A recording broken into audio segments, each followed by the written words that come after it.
Assalamualaikum dan salam sejahtera. Saya Rosli HM hari ini ingin berkongsi sedikit maklumat mengenai apakah sesuai orang pencen atau warga emas mengusahakan dusun. Jika sesuai, apakah jenis dusunnya, berapa keluasan, apa tanaman dan ternakan yang sesuai. Sebelum orang pencen menceburi bidang ini, beberapa perkara perlu difahami. Pertama, berdusun atau berkebun, kita perlu ada kudrat atau tenaga. Tenaga diperlukan untuk kerja-kerja seperti misi rumput atau meracun rumput, membaja pokok, meracun serangga atau meracun kulat, membuat pangkasan pokok dan lain-lain kerja. Kedua, mengusahakan dusun juga memerlukan modal. Sama ada modal di permulaan untuk membeli tanah dan memulakan tanaman. Seterusnya modal untuk pengurusan tanaman. Purata modal untuk pengurusan tanaman atau pengurusan pokok, 1 ekar dianggarkan berjumlah di antara RM300 hingga RM500 sebulan, bergantung kepada jenis pokok atau tanaman. Ketiga, berkebun juga akan menyebabkan kita berhadapan dengan risiko racun atau kesihatan.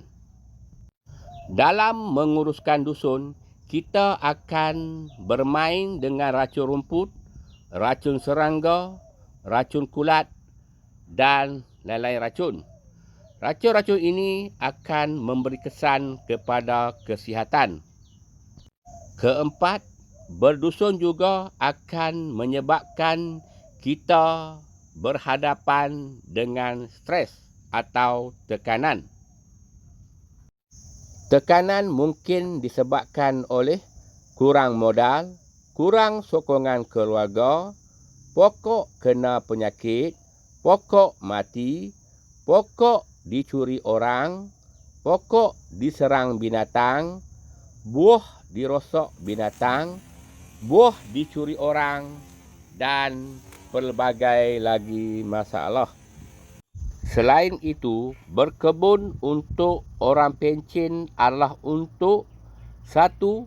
Mengisi masa lapang dan bukannya untuk mencari wang dan kekayaan. Kedua, sebagai tempat riadah bersama isteri dan anak-anak. Ketiga, tempat berkumpul bersama keluarga dan sahabat handai. Berdasarkan kepada situasi di atas, kebun yang dicadangkan kepada orang pencen atau warga emas adalah seperti berikut. Pertama, kebun yang dicadangkan adalah dusun buah-buahan seperti durian, manggis, rambutan, dokong dan lain-lain. Kedua, keluasan yang dicadangkan adalah 2 ekar dan ke bawah mengikut kemampuan. Ketiga, dusun perlu dipagari dengan pagar yang kukuh dan anti binatang. Binatang-binatang seperti lembu, babi dan kera boleh memusnahkan pokok dalam masa 1 hari sahaja. Keempat, dalam dusun perlu ada kemudahan-kemudahan asas seperti berikut. 1. Pondok atau rumah rehat yang dibina tidak melebihi RM15,000.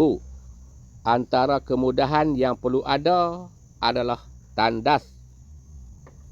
2. Kolam sebagai tempat takungan air dan ternakan ikan.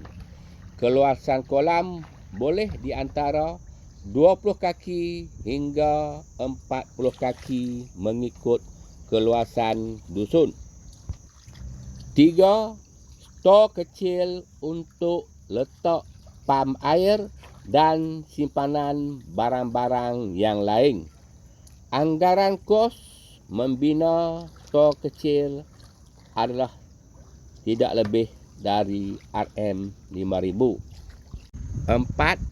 Di depan pondok rehat atau di depan kolam boleh dikosongkan dengan keluasan 30 kaki darab 30 kaki sebagai tempat parking kereta atau tempat kemah. Sekian dulu untuk kali ini. Bertemu lagi kita di masa akan datang. Saya Rosli HM. Sekian, terima kasih.